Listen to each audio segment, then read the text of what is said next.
Republican National Convention heads into day 3 today, an important one today. Eamon Javers is in Milwaukee with the latest. Morning, Eamon. Good morning, Carl. It was Unity Night last night here at the RNC as a parade of former Trump opponents took to the convention floor to praise him and offer their endorsement for him, including Ron DeSantis. And the candidate who stayed in the race longest against Donald Trump, presented the biggest threat to him, argued that he was not a great candidate for the presidency. That is Nikki Haley. Last night, she said this. I'll start by making one thing perfectly clear. Donald Trump has my strong endorsement, period. Now, that came on the heels of a Bloomberg Businessweek report yesterday. They sat down and interviewed Donald Trump. Among the things that he said was that in his second term, he's considering Jamie Dimon of J.P. Morgan for Treasury Secretary. J.P. Morgan had no comment on that when I asked them about it yesterday. So no indication whether that is a real thing or sort of an idea that's just being floated out there. Also, the former president saying he would keep Jay Powell as Fed chair, which goes against some of the reporting that I've heard from people close to Trump who suggest that he would fire Jay Powell as Fed chair in a second term. Be that as it may, there's a lot of speculation here about who the candidates could be for a second Trump cabinet, given just how good people here feel about their chances in November. A whole long list of names out there. I won't go through all the different names here, but you can see a lot of candidates for a lot of jobs. That is the background chatter at this convention, guys, because, as I say, people feel very, very good about their chances in November. Back over to you. Yeah, Eamon, on Jamie Dimon, I'm going to add a little bit of reporting. Just, obviously Sure. Last time, back in 2016, there had been at least some asks of Mr. Dimon. He had said no, I think, a number of times then. I think the expectation is if there were an ask this time, the answer would be the same.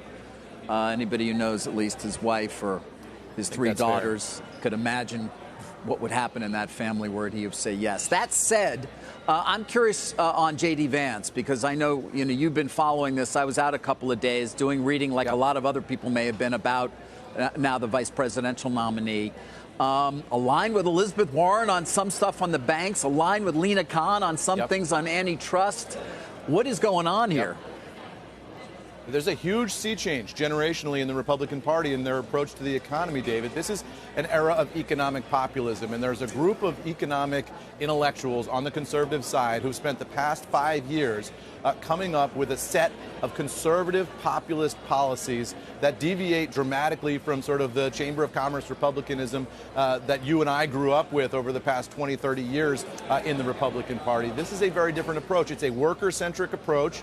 It's about increasing wages, helping communities, helping families, not necessarily as concerned about prices, and certainly not concerned about the opinions of corporate elites who a lot of these conservatives on the populist side view as on the other side of a cultural war. They view CEOs, people in C-suites, as suspect and potentially shoving sort of woke values down the throats of their voters.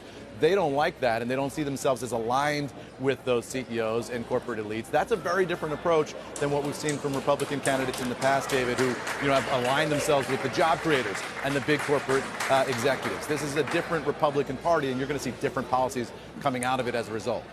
Eamon, you're really you're the only guy really saying this, and it's really important that people understand. We're talking about a sea change that basically would say that big cap companies sold out the workers in order to be able to make the most money in the stock market. And it's time to help the workers. And also, I've got to ask you then, in 2026, we could renegotiate NAFTA. Isn't NAFTA the bane of the existence of these anti-globalists? Yeah. I mean, you look at trade across the board, Donald Trump's proposal for across the board 10% tariffs, that's not welcomed by some of the members of Congress you privately talk to here who are sort of the traditional Chamber of Commerce type Republicans.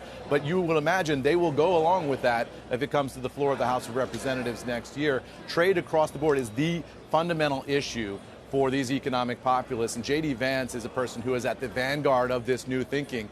I talked to Marco Rubio about economic populism on our air a month or so ago. And what he said to me was, look, Republicans who've grown up in the party thinking a certain way about the economy need to be aware that that hasn't worked for a lot of people and need to be prepared to change and acknowledge that they've changed their views given the disastrous results that we've seen for communities, for the heartland, for industrial communities across the country, the Rust Belt.